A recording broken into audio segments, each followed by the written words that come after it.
So good afternoon, everyone.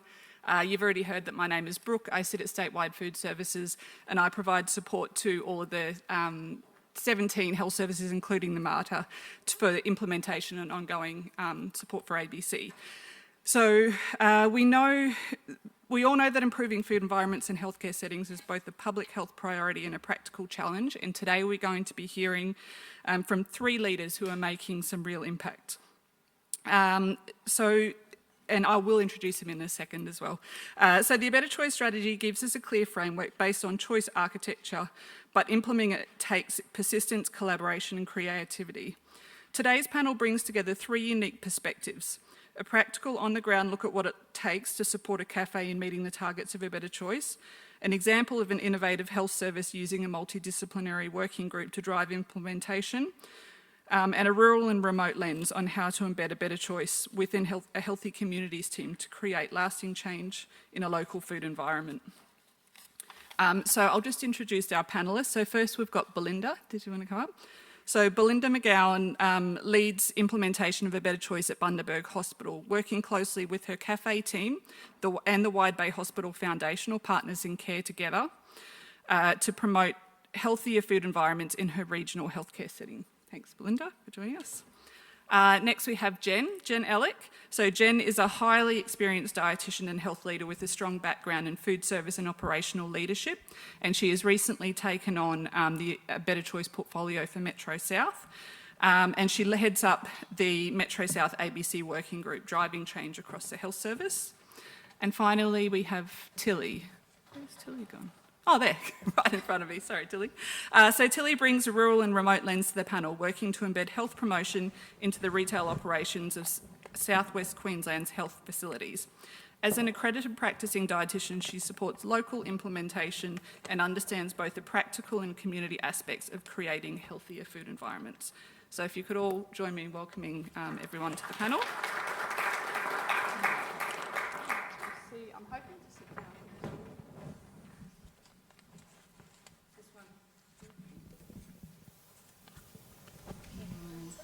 Oh.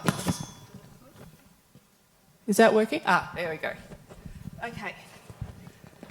It's a bit more relaxing sitting down and being up at the panel. Okay, so thank you for joining us, everyone. I've got quite a few questions sort of prepared, but if anyone does have any questions as well, just a reminder to pop them into the app, and I should just grab the phone quickly so I can check that.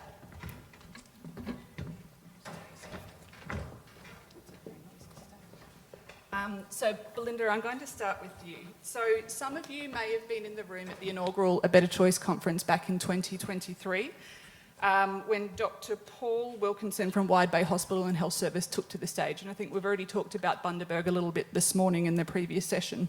But Paul was the Director of Allied Health Services at Bundaberg Hospital.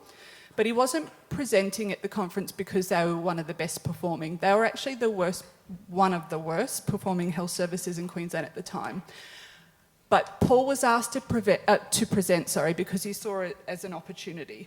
He saw that moment that he could lead Wide Bay from being the lowest performing health service to becoming the best. And here we are 2 years later, and Belinda, you were one of the ones who has made that happen.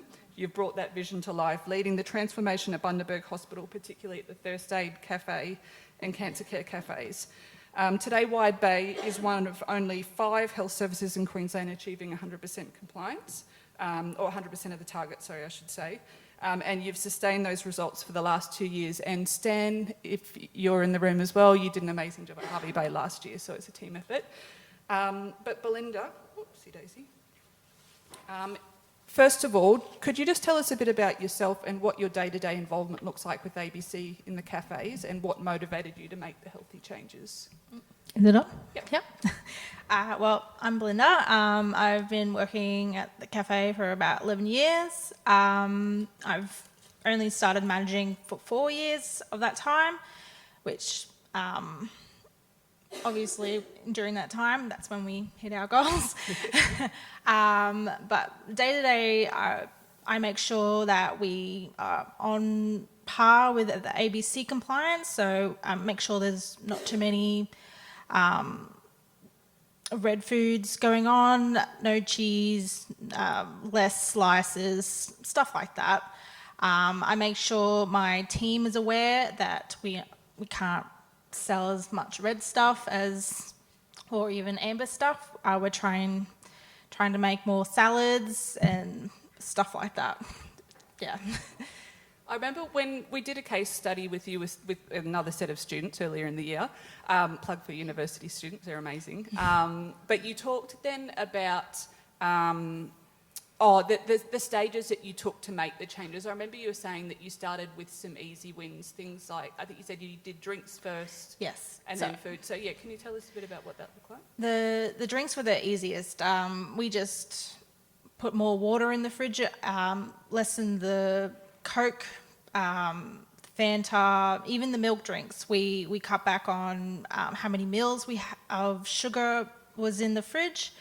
It was the easiest start for doing the fridge. Sorry. Silly, you're right. Nervous. But yeah, it was much more easier to control that environment. Food is very hard to reduce in the sugar, the salt and the fat. So the easiest step was to make the drink fridge all like 100% compliant. It was an easy step for that. Yeah. And then we stepped on to the food, which in the last couple of years, I'd say, that's when we started really cutting back on our cheeses, our sauces as well. We started buying low sugar, low fat sauces as well, and try to cut back on putting sauces in our wraps and sandwiches. So, yep. So you found some of those practical things that you can change to sort of help meet the targets. Yes. Yeah. Tilly, I was fascinated to learn recently that Southwest spans a region even larger than the state of Victoria, which I think is incredible in terms of it really gives us an idea of the span of the work that you do. So could you share a little bit about yourself, how long you've been with Southwest and your role within the Healthy Communities team and your role in ABC? Yes. Hello, everyone. So I studied dietetics at the University of the Sunshine Coast, and I was actually sent out to Roma on my community public health nutrition placement back in 2023. So I was there for 5 weeks working on a project around reconfiguring like a cooking program.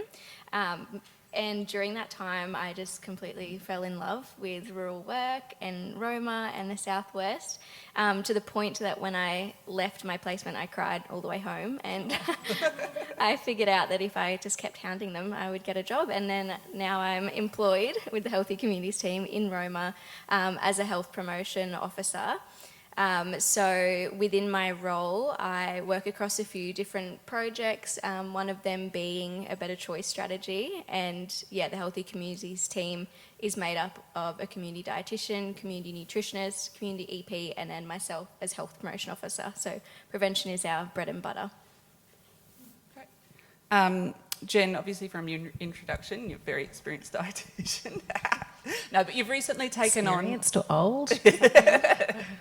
It's all about, Matt talked about, it's all about the language that we use. Yeah.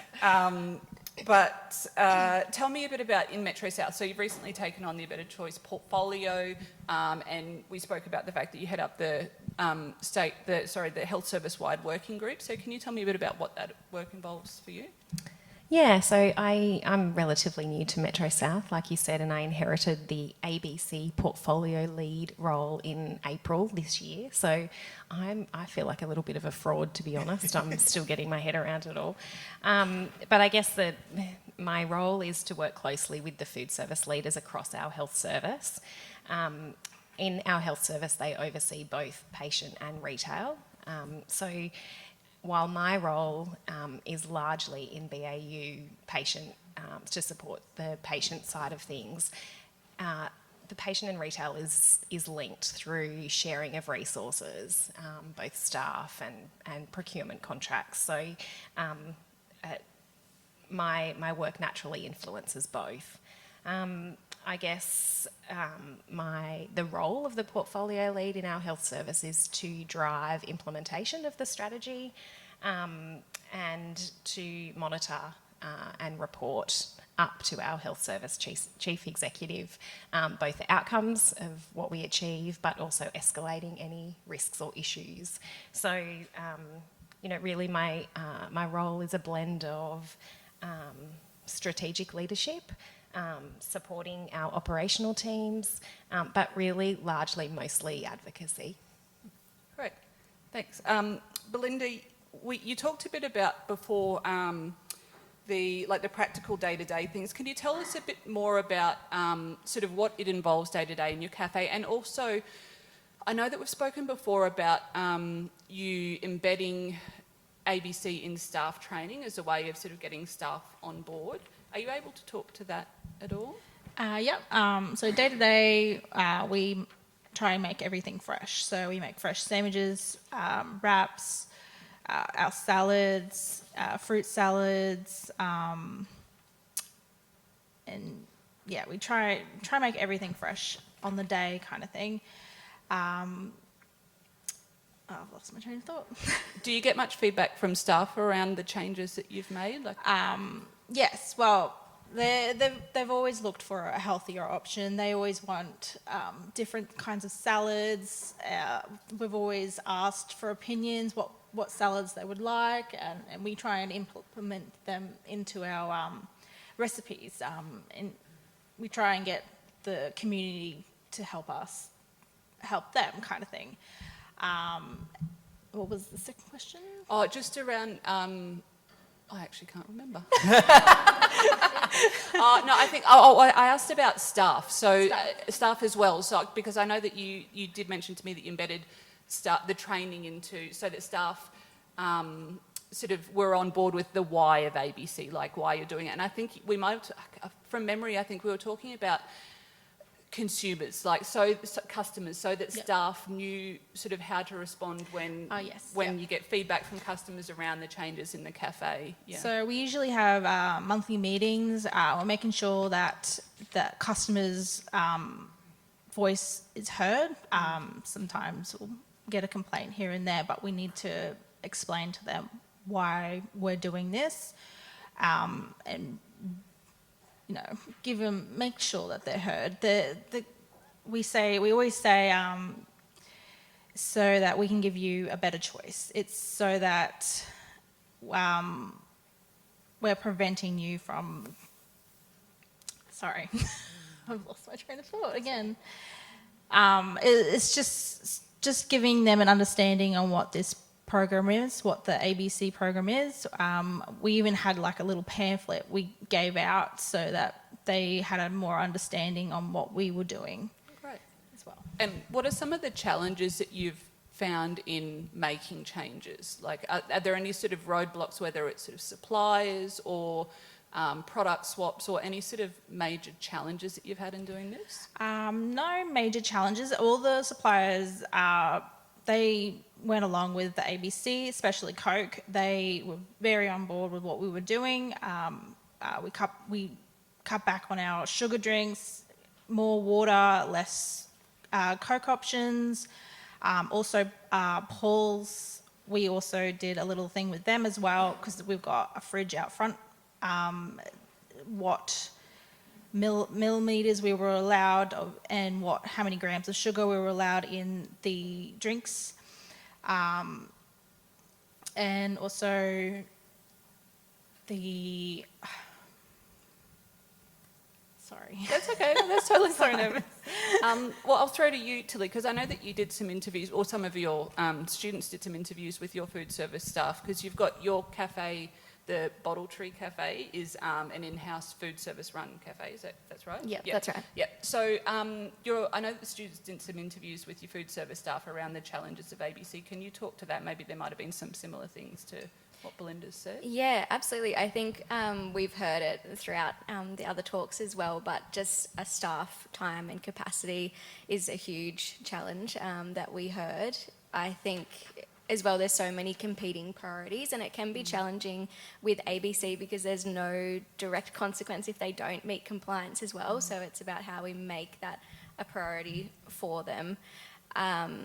Additionally, to staff time and capacity. I think we have a lot of issues with supplier and food availability in the southwest. Like you said, Brooke, it's such a massive area that we span, and it's hard for us to get fruit and veg even in just the like the Woolies in town. So when we're trying to get it out further than Roma, it can be quite challenging, and it's that juggling between like supporting our local suppliers that might not have as much food availability, but then trying to get more green options in. I think those were the main ones, and I think similar to Belinda, we did have a little bit of feedback from consumers as well about having less red options can be quite challenging because it's about addressing that bigger food culture. What about you, Jen? Challenges from Metro South? Obviously, you're a very large health service, but what do you see? I know that obviously you said you're newer to ABC, but what challenges do you see? Look, I think across 5 hospitals with very different retail offerings has been a big challenge for us. So, we have hospital-run retail outlets next to, commercial contracts. We've got at Bow Desert, we've got the Country Women's Association run cafeteria, and they love their cakes and not the green items so much. And then we've got Starbucks at PA. So we've got very different challenges across our different sites, which means a one-size-fits-all approach isn't necessarily going to work. So we're constantly needing to think outside the box. Yeah, and I think we see that in all health services, particularly in the ones where we've got that mixture of in-house retail and external. And I think that's what's unique about Queensland too, because we had John here this morning from Western District Health Service, and like he made the comment, I think, or maybe it might have been Rob made the comment that Victoria does so well, but I think, which they do, don't get me wrong, they do incredible work down there, but I think the landscape is so different in Queensland. We are auditing both in-house and external retail outlets, and they are coexisting alongside each other. And often, from a contract point of view, often those franchising contracts like your Starbucks or your Subways or whatever, they have set menus which don't align with the A Better Choice strategy. So that's just another complicating factor, whereas in Victoria, they only audit in-house food services. So, and also, we have our own challenges with, the amount of capacity that we've got. So I think, we're very unique in Queensland in the challenges and the diversity in health services as well, and the challenges that they face. Now, I have been looking at the questions, and there's a lot of them that have come through, but a lot of them appear to be tuck shops, so I don't know if I'm looking at the wrong thing. But are there any questions in the room before if anyone wants to put up their hand, or otherwise? Oh, yeah. Mel? No, there's a mic there. Thanks, Brooke. Is that on? Yeah. Yep. I have a question from a retail perspective, and I know this is about healthcare retail, but I wonder if we've got a common challenge, and I wonder what you've done about it, any panel member, and that's around in locations where you don't have as much food preparation areas. One of the challenges in supermarkets in our remote settings is a lack of food prep area, and so we have to buy in healthy choices ready to go. What is anyone doing in that area of trying to influence supply and options around something else to put in the pie warmer? Oh, great question. Because it is very difficult. Because when you look at long shelf life products, actually, I should have asked, does anyone else want to say anything before I just launch in? Okay, I'll go first, Jen, and then you can follow up. Look, I think we need to do a lot more in this space. When you look at products that are brought in, for example, in our vending machines, we have a lot of sandwiches that are brought in to make them last longer. In vending machines, obviously, things are added, the sodium is higher, and it makes it much less likely to be a green product when buying them in. But I acknowledge that, in a lot of places, they don't have the space to prepare. I think that Metro North, so Simon, again, I know we've said his name a couple of times today, but he's done an incredible amount of work in working with suppliers. Brewbeck's one of the suppliers out the front, have done amazing work in modifying their recipes to make them meet the targets. But it's really, really, really challenging. And I think we need to do a lot more work, and also connecting people as well, because I know that Simon and the person before him, Kobe, had worked with other suppliers on creating, healthier products, but then if everyone doesn't take them up, then it costs that health service or that manufacturer a lot more to make it for just one health service. Like, we need to get more people on board so that if manufacturers are creating healthy products, everyone is able to access and hear about them. Jen, did you want to add? Look, I just wanted to add that I think this is why the Healthier Food and Drinks Directive is so important, because this, even if we didn't have this, we wouldn't have the manufacturers trying to create the products that we need. And we've certainly seen it in drinks and in other areas where now we're getting, products that are the right volume so that they're, green or amber instead of red. So it supports product development in the market. But also, like Brooke said, I think we all need to consider this in our procurement processes, and similar to Sarah, who talked about the tender process for their retail outlets. When we're doing our food procurement contracts, we need to make sure that we've got a voice, that we are including the requirements that we need within our contracts, and we're encouraging the market to provide those products for us. Yeah.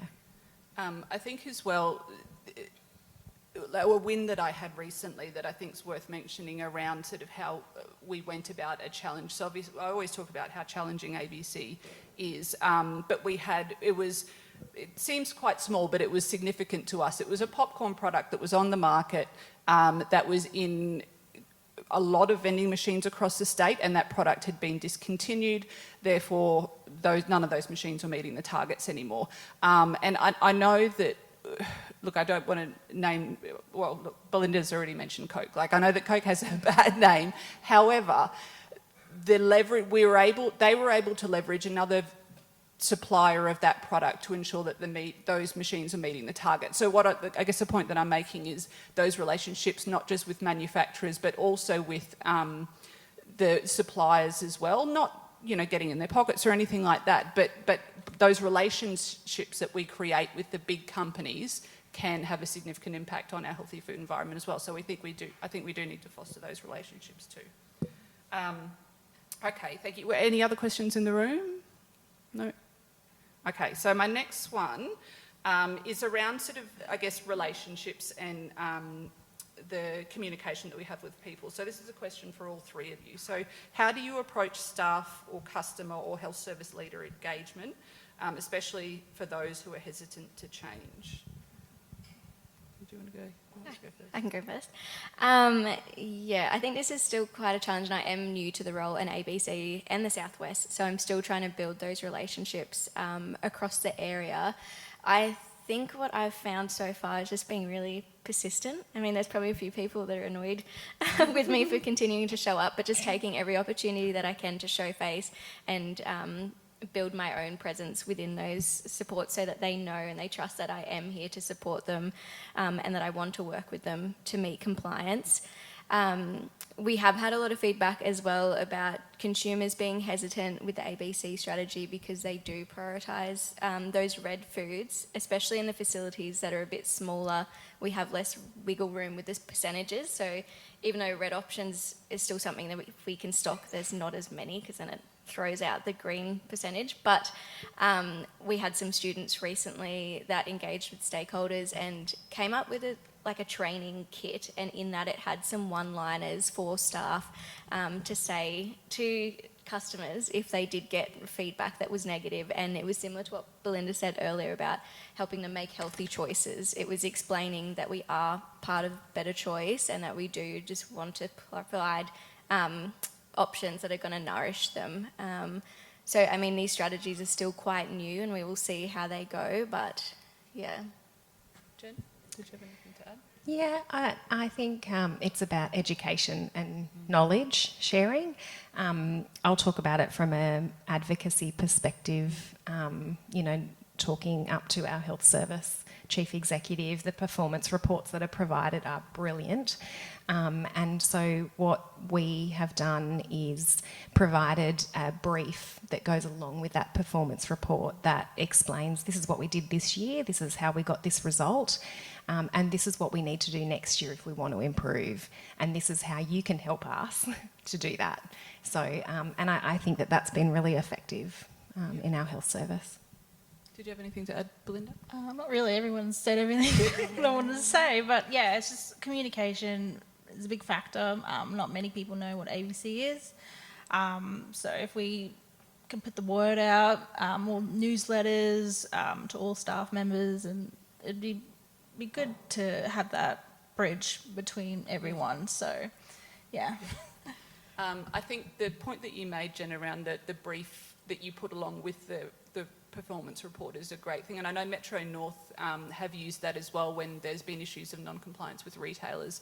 I know that Simon did, brief the chief finance officer or someone, anyway, about the issues that he was having, and that led to a breach procedure being developed. And not that they've had to use it yet, but I think it's a great example of how you can alert, like that briefing procedure is a great way of getting attention. Yeah.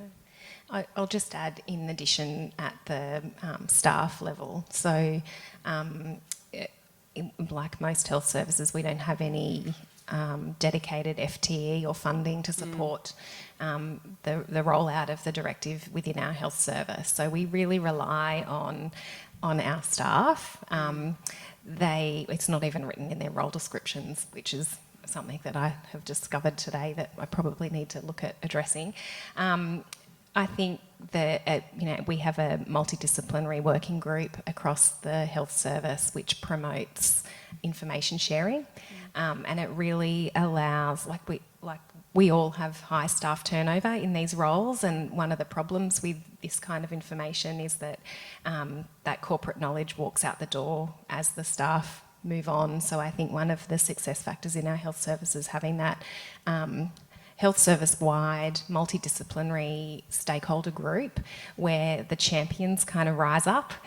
We've got some great champions, in particular at Logan, and they're sharing the knowledge with the other newer leaders in the other hospitals, which has been fantastic. Thanks, Jen. Okay, I have one last question for the panel, for everyone. And I'm not quite sure how you're going to respond, but we'll see. So what do you think it would be like if we didn't have the directive? If ABC wasn't mandatory in Queensland Health Services, would we still be creating healthy food environments? What are your thoughts, Belinda? I would still be creating a healthy environment. Maybe not as much knowledge as I know of ABC now, but people do ask for healthy options. They do ask for variety. It's just, it's a good program, but if it was mandatory, I'd still have healthy options. Yeah. But yeah, not as much. But I wouldn't have red drinks or stuff like that. Yeah.